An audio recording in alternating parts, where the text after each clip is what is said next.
दोस्तों, ये भारतीय सेना है, पहले तो किसी को छेड़ती नहीं, अगर कोई छेड़ दे तो फिर छोड़ती नहीं। पहलगाम हमले के 15 दिन बाद भारतीय शूरवीरों ने आखिरकार बदला ले लिया।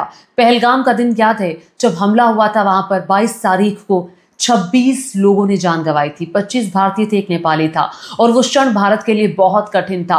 पूरा देश एक साथ खड़ा था और पूरा देश यही मांग कर रहा था कि बदला लीजिए, और बदला आखिरकार ले लिया गया। जब आपको कहा जा रहा था कि मॉक ड्रिल के लिए तैयार हो जाए, तो वहां पर अलग तरह की तैयारी चल रही थी और लगातार मीटिंग्स भी हो रही थी। और देखिए, सबसे पहले वीडियो की शुरुआत में सलाम करने का मन चाहता है इंडियन आर्मी को, क्योंकि इंडियन आर्मी के शूरवीरों ने जिस तरह से इस ऑपरेशन को अंजाम दिया वो काबिले तारीफ है। 9 टारगेट थे, 9 वो ठिकाने थे जहां पर आतंकियों को पाला पोसा जा रहा था, जहां पर बैठ करके भारत के खिलाफ गतिविधियां प्लानिंग्स बनाई जा रही थी। और जाहिर तौर पर सलाम करने का मन देश के प्रधानमंत्री नरेंद्र मोदी को भी, क्योंकि उन्हीं की अध्यक्षता में ये पूरा प्लान तैयार हुआ। और जब ये हमला हुआ, उस वक्त प्रधानमंत्री नरेंद्र मोदी रात भर इस ऑपरेशन पर नजर बनाए हुए थे।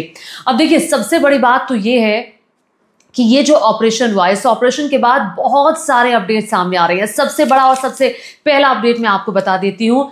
आपको याद होगा, मसूद अजहर, आतंकी मसूद अजहर के परिवार के 10 लोग मारे गए हैं, जिसके बाद मसूद अजहर आतंकी बिलबिला उठा है। याद है आपको, कंधार हाईजैक हुआ था, किस तरह से उस वक्त मसूद अजहर के साथ 2 और आतंकियों को, कुल मिलाकर के 3 आतंकियों को छोड़ा गया था। और उसके बाद संसद पर हमले में भी मसूद अजहर का नाम आया और भारत के खिलाफ कई गतिविधियों में मसूद अजहर का नाम आता रहा है। वो मसूद अजहर को आखिरकार उसके किए की सजा मिल गई। मसूद अजहर तो नहीं, मसूद अजहर के परिवार के 10 लोग मारे गए हैं। उसमें उसकी पत्नी है, बेटा है, भाई है। भाई जो है वो भाई का नाम रऊफ है, जो ऑलरेडी मोस्ट वांटेड है। इतना ही नहीं, मसूद अजहर बिलबिला रहा है, कह रहा है काश मैं मर जाता। आप देख रहे हैं, जब खुद को चोट लगी है तो मसूद अजहर किस तरह से तड़प रहा है कि उसके अपने मारे गए हैं। पहलगाम में भी तो हमारे अपनों की जान गई थी, कैसे देश तड़प रहा था। और बड़ी खबर ये भी आई है कि प्रधानमंत्री नरेंद्र मोदी ने अपना यूरोप का दौरा रद्द कर दिया है। प्रधानमंत्री का ये दौरा 13 से 17 तारीख के बीच में होने वाला था। प्रधानमंत्री क्रोएशिया, नॉर्वे और नीदरलैंड्स जाने वाले थे। अभी जो हालात हैं, अभी इस हालात के मद्देनजर प्रधानमंत्री नरेंद्र मोदी अब यूरोप के दौरे पर नहीं जा रहे हैं, वो देश में ही रहेंगे, क्योंकि अभी जो हालात पाकिस्तान के साथ हैं, इसमें पाकिस्तान की तरफ से भी रिटेलिएशन हो सकता है। इसीलिए हालात पर नजर बनाए रखने के लिए प्रधानमंत्री यूरोप दौरे पर नहीं जा रही हैं। देखिए, देश भर में अलर्ट है।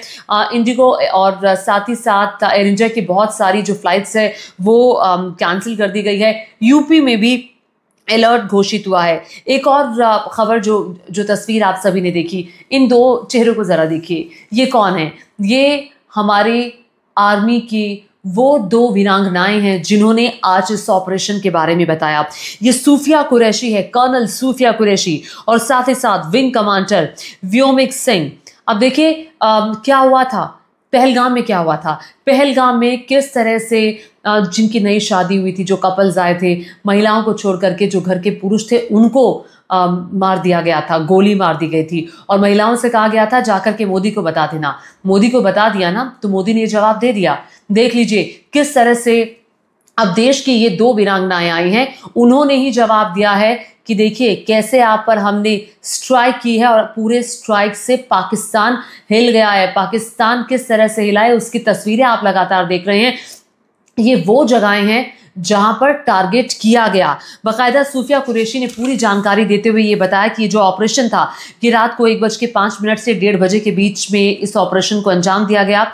और भारतीय सशस्त्र बलों की तरफ से इस पूरे ऑपरेशन को अंजाम दिया गया। पहलगाम के आतंकी हमले में मारे गए जो मासूम लोग थे, उनकी मौत का बदला सशस्त्र बलों के जवानों ने लिया है। 9 आतंकी ठिकानों को टारगेट किया गया और सक्सेसफुली हमने अपने टारगेट को अचीव किया है। और वो ये तस्वीरें लगातार आप देख रहे हैं। तो आपको मैं बता दूं कि 2 दशक से बताया जा रहा है कि ये टारगेट, ये जो टेररिस्ट इंफ्रास्ट्रक्चर था, ये इन इलाकों में बना हुआ था। लॉन्च पैड से यहीं से आतंकी तैयार किए जाते थे, आतंकियों को यहाँ पर पाला पोसा जाता था। इन लक्ष्यों को बाकायदा चिन्हित किया गया और साथ ही आर्मी ने ये साफ किया कि हमने पाकिस्तान के मिलिट्री जो बेस है किसी को निशाना नहीं बनाया, हमने सिविलियंस को निशाना नहीं बनाया, क्यों पाकिस्तान के आम नागरिकों को नहीं छुआ। सिर्फ वो ठिकाने जहां पर आतंकी पैड्स एक्टिव थे, जहां पर आतंकियों को पाला पोसा जाता था, ट्रेनिंग दी जाती थी, ये वो इलाके थे जिनको नेस्ता नाबूद किया गया और ये पूरी तरह से अब तबाह हो चुके हैं। पाकिस्तान के अस्पतालों की ये तस्वीरें भी आप जरा देख लीजिए, किस तरह से अस्पतालों के अंदर भीड़ है, क्योंकि इन आतंकी ठिकानों के ये आतंकी, बहुत सारे आतंकी मारे गए हैं। एक जानकारी के मुताबिक 90 पाकिस्तानी आतंकी मारे गए हैं और कई जख्मी हुए हैं, जिनका अलग अलग अस्पतालों में पाकिस्तान में इलाज चल रहा है। और बाकायदा भारत की नजर पूरे हालात पर बनी हुई है। देश भर के, बड़ी खबर आपको बता रही हूं, देश भर के 9 हवाई अड्डों को आगे आने वाले दिनों के लिए बंद कर दिया गया है। 9 हवाई अड्डे बंद रहेंगे फिलहाल अगले आदेश तक, और ये 10 मई तक। फिलहाल जानकारी ये है कि देश भर के 9 हवाई अड्डे 10 मई तक बंद रहेंगे। ये कौन कौन से हवाई अड्डे हैं देख लीजिए जरा। जम्मू, श्रीनगर, लेह, जोधपुर, अमृतसर, भुज, जामनगर, चंडीगढ़, राजकोट, ये बाकायदा 9 हवाई अड्डे हैं जो 10 मई तक बंद रहेंगे। एहतियातन इन्हें बंद करने का फैसला किया गया है और हाई अलर्ट पर सभी सुरक्षा एजेंसीज है इस वक्त। आपको एक और बात बता देते हैं कि इस वक्त जो पाकिस्तानी सड़कों पर वहां की आर्मी दिखाई दे रही है, पुलिस दिखाई दे रही है, अफरा तफरी दिखाई गई है। पाकिस्तान के लोग डरे हुए हैं कि भारत अब क्या करेगा। भारत ने अपनी कार्रवाई कर दी है, उन आतंकी ठिकानों को नेस्ता नाबूद कर दिया है।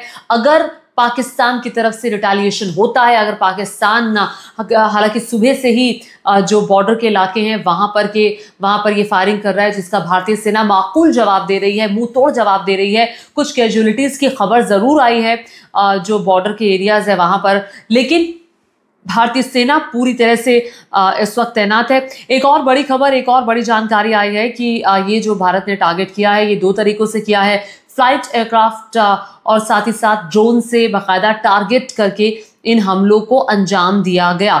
अब देखिए, चाइना की तरफ से भी एक प्रतिक्रिया आई है। जो चाइना की माउथपीस न्यूज़पेपर्स हैं, ग्लोबल टाइम्स कह लीजिए, शिंजो एजेंसी कह लीजिए, उन्होंने लिखा है कि खुद प्रधानमंत्री नरेंद्र मोदी इस पूरे टारगेट को देख रहे थे। ये ऑपरेशन 9 जगह पर अंजाम दिया गया।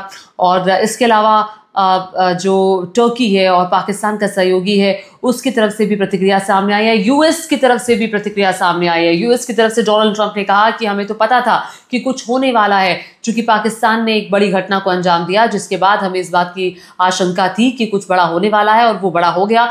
और यूएस कई बार ये कहता रहा है, खुद डोनाल्ड ट्रंप ये कहते रहे हैं कि अगर इस तरह की कोई युद्ध जैसी स्थिति होती है या कोई टेंशन होती है तो हम भारत के साथ खड़े हैं। तो कुल मिलाकर के बताया जा रहा है कि 70 से 90 आतंकी इस एयर स्ट्राइक में मारे गए हैं, और मसूद अजहर का परिवार का मारा जाना एक बड़ी, जाहिर तौर पर एक बड़ी उपलब्धि आप इसे भारत के लिए कह सकते हैं। राहुल गांधी की तरफ से भी ट्वीट किया है। वो राहुल गांधी लोकसभा में विपक्ष के नेता जो लगातार ये कह रहे थे कि हम भारत सरकार के साथ हैं, भारत सरकार कार्रवाई करे, पूरा विपक्ष उनके साथ खड़ा है। राहुल गांधी ने भारतीय सेना के शूरवीरों को सलाम किया है और जय हिंद लिखा। इसके अलावा अरविंद केजरीवाल की भी प्रतिक्रिया फटाफट से देख लीजिए, और तेजस्वी यादव, जितने भी विपक्ष के नेता हैं, सभी ने भारतीय सेना के जज्बे को सलाम कहा है। भारतीय शूरवीरों की जो बुलंदी है और जिस तरह से उन्होंने इस टारगेट को ध्वस्त किया, पाकिस्तान में घुस करके उनको सलाम किया है और जय हिंद बोला है। तो माकूल जवाब भारत की तरफ से। और ये जितनी भी इंफॉर्मेशन मैंने आपको दी, ये सारी की सारी इंफॉर्मेशन वेरीफाइड इंफॉर्मेशन है। और सबसे बड़ी बात, ऑपरेशन सिंदूर, इस पूरे ऑपरेशन का नाम रखा गया। आतंकी कैंप्स जहां पर चल रहे थे, उन ठिकानों को ध्वस्त किया गया। हमारी कार्रवाई बहुत फोकस्ड थी, जिसमें सिर्फ और सिर्फ टारगेट को ही ध्वस्त किया गया। और बड़ी बात यह है कि अब बहुत सावधानी से इस पूरे ऑपरेशन को अंजाम दिया गया, और अब माकूल जवाब देने का वादा जो भारत ने किया था, भारतीय सेना का की जरा ये प्रेस रिलीज भी देख लीजिए, जिसमें भारतीय सेना ने इस ऑपरेशन के अंजाम देने के बाद तुरंत बाकायदा सोशल मीडिया पर पोस्ट करके बताया। तो माकूल जवाब दिया गया है, और उस माकूल जवाब के तहत पाकिस्तान भी हिल उठा है। पाकिस्तान जानता था कि उनके वहां आतंकी पाले पोसे जा रहे हैं, वो भारत विरोधी गतिविधियों को उन्होंने अंजाम दिया पहलगाम में, लेकिन पाकिस्तान नहीं मान रहा था। पाकिस्तान को आखिरकार आज मुंह की खानी पड़ी है। हालांकि भारत इस वक्त अलर्ट मोड पर है, पाकिस्तान की हर गतिविधि पर नजर बनाए हुए हैं और भारत ने अपने जो सहयोगी देश हैं उनको भी बाकायदा फोन करके जानकारी दी गई। NSA अजीत डोभाल ने कई देशों के प्रतिनिधियों को कॉल करके जानकारी दी इस ऑपरेशन के बाद, जो हमेशा से होता आया है, क्योंकि जो सहयोगी देश हैं उनको बताना एक औपचारिकता रहती है, कूटनीति का एक पार्ट ये रहता है जो भारत ने किया है। तो कुल मिलाकर के भारतीय सेना ने, भारतीय शूरवीरों ने पहलगाम हमले का बदला आखिरकार ले लिया। आपको ये वीडियो कैसा लगा? इस वीडियो को शेयर करना मत भूलिएगा और आप सभी को बहुत बहुत बधाई, क्योंकि ये भारतीय शूरवीरों की पहलगाम हमले को लेकर के जो पहली सफलता है वो हमने हासिल कर लिया। धन्यवाद।